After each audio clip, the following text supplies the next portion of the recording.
Again, when it comes to all these things, don't also rule out the issue of sabotage. You don't rule it out. In the education system. Sure, you don't rule it out, as is happening in labor. So is it ASUU that is sabotaging the federal government, or the federal government sabotaging ASUU? Have you not seen adìyẹ tó ń jẹ fún ara wọn rí? How do you mean? Chicken eating their intestine. One chicken eating another chicken's intestine before. Did it not happen in labor? Did it not happen in NLC? When NLC was divided into two, and then we have Wabara and Aderu. Are they not the same NLC? So who is telling you that such a situation is not happening in ASUU? And then the thing has not been seen physically. So these are the issues that I'm saying.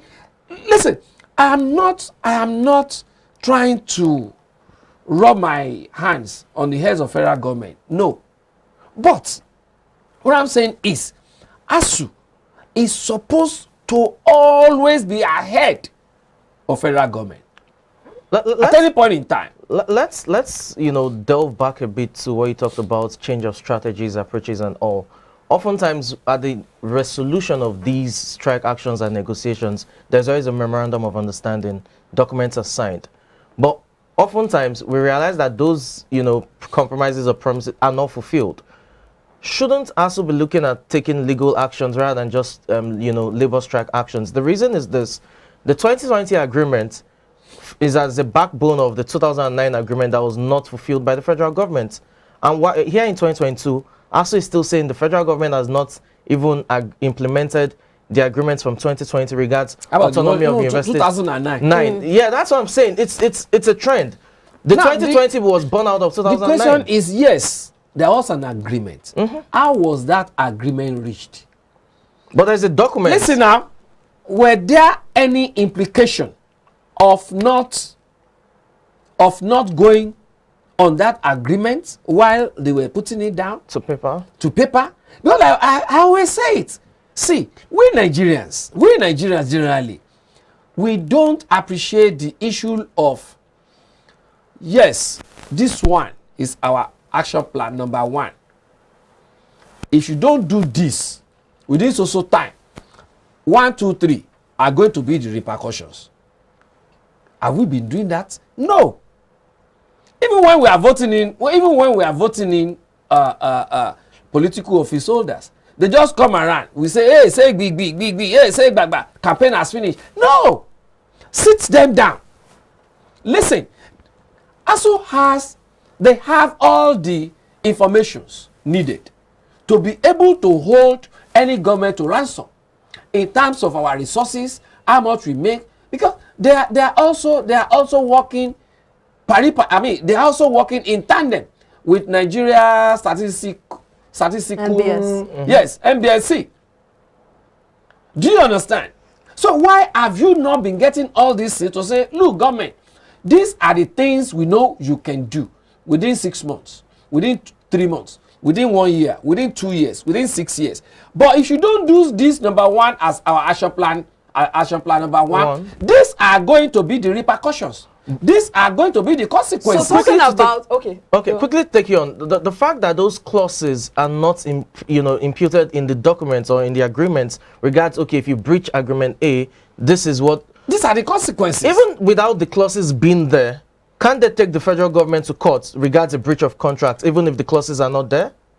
It's not. I'm not saying they cannot take them to court, but the easiest way out is, and then for you to also have more people giving you support, you have to show some level of understanding.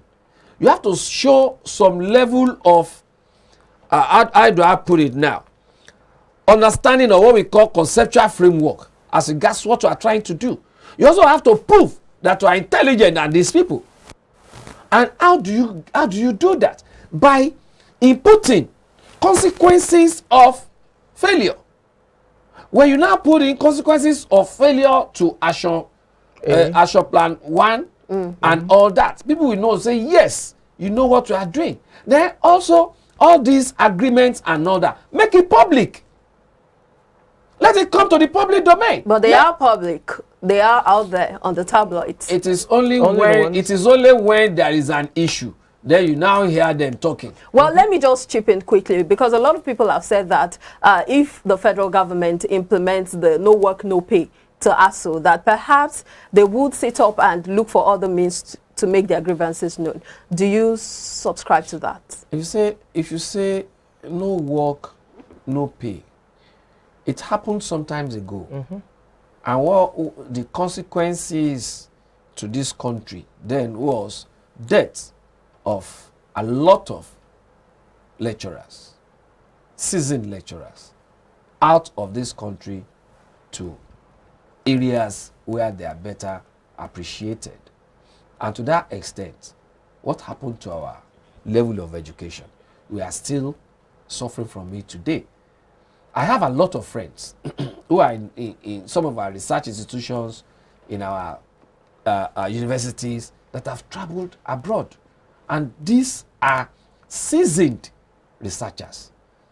What has happened to us? Where are you going to get some other people who are as brilliant as they are, who are experienced as they are, to replace them? It's a big problem. And what kind of even lecturers, students that turn out to be lecturers at universities churning out today? So it's a big, complex issue that we need to look at holistically. For instance, look at behind the scene, where we're talking about this NNPC issue. I came out with the issue of sabotage. You don't rule it out. And I gave an example of Chiboges. All right? Everybody knows I'm not a fan of this government, because I don't like what they are doing. But at the same time, let us say the truth. Some other people who wants to ruin this particular government totally might be the one that brought in all those things, and they have been watching them where, I don't know whether you have read this James Ali case. Hit it where it hurts. And they know that people, when it comes to fuel thing, people will always be aggravated. I say, okay, how do we do it? Maybe they said they are not putting, they are removed, they are no more going to put in subsidy issue and all that. Okay, let us bring it in. And they decide to bring it in. You will not know. So the issue of sabotage is it's rampant. Very rampant in our country. Okay. And that's why you should solve our problems holistically. Let's I mean, the strike action is looming. Let's try as much as possible to see how government can avert it. Now, it begs the question, how does government wade in to ensure that strike action doesn't come? Because we know quite well strike actions affect the, education sector. And that is the area whereby I always blame the government by not putting in the right people in the right positions.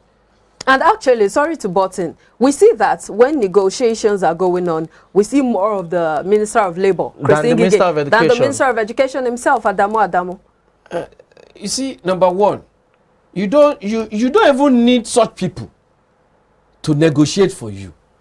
There are professionals who understand what we call peace and conflict resolution. It's a scientific area now that government needs to look at. Professionals in peace and conflict resolution, bring them in. There are people that are also professionals in human relations and all that, negotiations here and there. Bring them in. That Ngige is a medical doctor. How will he be able to, does he know the rules and the regulations of negotiation?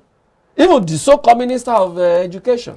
How can he do that? No. Okay. Bring in professionals to come and handle this issue. And then you will see once and for all these problems. Okay, due to time constraints, we'll have to, drop the anchor here. But definitely this is a discussion we'll probably still have to, take it on subsequent times, just to ensure that we have a robust discussion around their education as a whole in Nigeria. Well, thank you so much for joining us. We're going on a very short break right now. When we return, it will be time for sports. Please to stay tuned.